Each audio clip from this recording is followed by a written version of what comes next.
Hi, I'm Sharon Bill. Welcome to my Theory Tuition series where I'm working with you step by step through each of the ABRSM Theory grades. There are lots of resources available to help you on my website.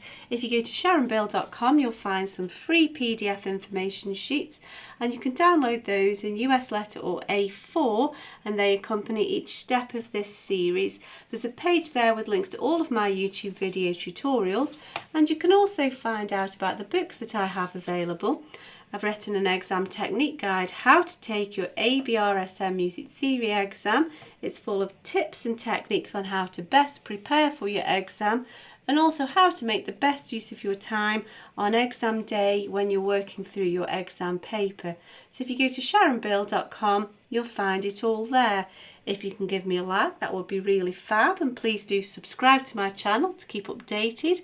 There's lots more to come, and now we're going to continue towards the end of the last paper, paper S of the 2014 grade 5 past paper booklet. So if you turn with me to page 30,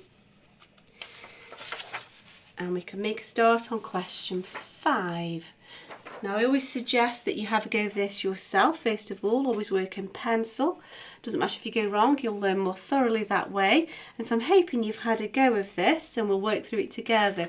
Now when you're sitting an exam, in grade 5 you're always referring to keys and key signatures, whether you're transposing, whether you're doing intervals, or whether you're just writing scale patterns.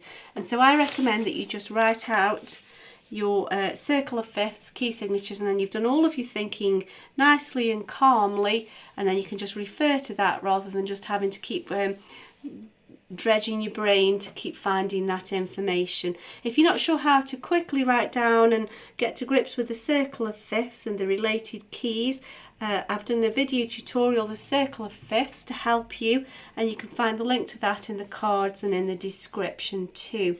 And so if you've done that, all the thinking's done for you pretty much, and so we'll just go ahead and have a go at these two questions here. So using semi-breve, so we don't have to worry about stems, we're writing 1 octave ascending, so we're going upwards of the melodic minor scale on this starting note. So this is B flat. So B flat minor is related to D flat major and it has a key signature of B flats, E flats, A flats, D flats and G flats. However, before we get too into all of that, let's just get the notes in place. So we're starting on B flat. Scale means step, so we're literally writing space, line, space, line, space, line, space, line. That's 8, and that takes us to B flat. I've given myself plenty of room to leave room for the accidentals, because the question says do not use a key signature but put in any necessary sharp or flat sign. So let's first of all pop in the key signature. Now this is where you really do need to be working in pencil, because we are going to have to rub out, but it's worth just doing that just to take things one step at a time rather than thinking of too much in one go. So B flats we need, begins and ends on a B flat. We've done the first one, so there's our last, we've gone all the way back to the tonic B flat. We want E flats, we want A flats, we want D flats and G flats, so that's that. Now the melodic minor scale in its ascending form, we then have to raise the 6th and the 7th, so counting upwards 1, 2, 3, 4, 5. This is the 6th, this is the 7th, and in order to raise those, if you look at that, G flat raised becomes G natural, and then A flat raised becomes A natural. So we're going to have to rub those flat signs out now. You can probably think of that on the fly as it were, but I prefer to just take it a step at a time, and then you're not going to just make a mistake by trying to do too much in one go. It doesn't take a second to just grab your eraser and sort it.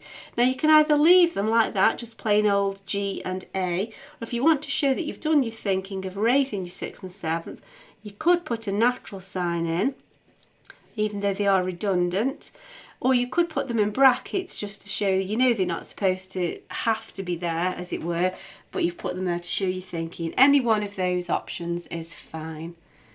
So now let's look at the next question. So now we're asked to write a key signature of 4 sharps. So a key signature of 4 sharps will be F, C, G, D sharps, always in that order. And so now we need to write 1 octave descending, so we're coming downwards of the major scale. So the major scale that has 4 sharps is E major. So I'm going to put the key signature in, and then we know that our key note is going to be E. So F, placed as bass clef. So I'm going to start reasonably high. You're going to have to use a ledger line whichever way you go about it, but if I start higher I'll have to use 2 ledger lines, so this will do. Line, space, line, space. Scale literally means step, so I'm stepping down the stave. 1, 2, 3, 4, 5, 6, 7, 8. There's our octave, and we've ended on low E, and that's that major scale completed. So there we go, that's that question completed. So if you turn the page now, I can just turn the page, we get to the next page, which is question 6, which is the composition of a melody. However, from 2018 onwards, the newly revised exam format no longer requires that question to be completed. It used to be an option between a melody for an instrument or a melody to words. However, neither of those are required now, so that won't appear on the exam from 2018 onwards, so we can just skip that and press on to the last question.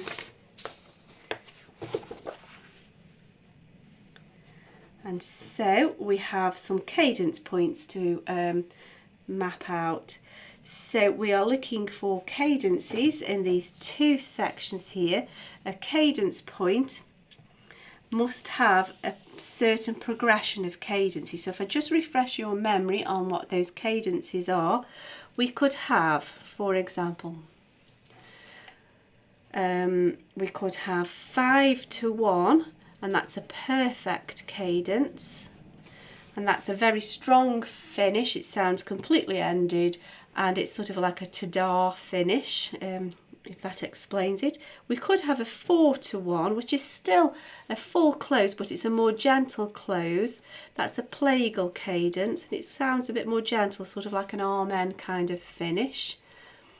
And then we can also have anything to chord 5. Now that leaves you hanging, it doesn't sound finished at all, and it's called an imperfect cadence, which describes it exactly, because it just really doesn't sound like it's finished at all. And then, just out of interest, you may come across a chord 2, because chord 2 is often used as a good preparation chord to lead up to a cadence. So if there's any sort of choice between which chord would fit, we need to make sure that we choose one that would be appropriate to a cadence progression. And so now let's get stuck in, so we know what the options are. We've got to look for chords 1, 2, 4 and 5. So before we can do that, we need to know what key we're in. We've got 2 sharps, no other accidentals. We're in D major. So our chord 1 is based on a D. So chord 2 is based on the next step up, E. F, G is 4 and A is 5. Now we build up our triad from the 1st, the 3rd and the 5th of the chord of the starting note. D, F, A, E, G, B, G, B, D, A, C, E, and a double check is the last note of chord 1, the 1st, 3rd and the 5th of the scale, gives us the basis, the first note of chord 5. So we can just check we've not gone astray there.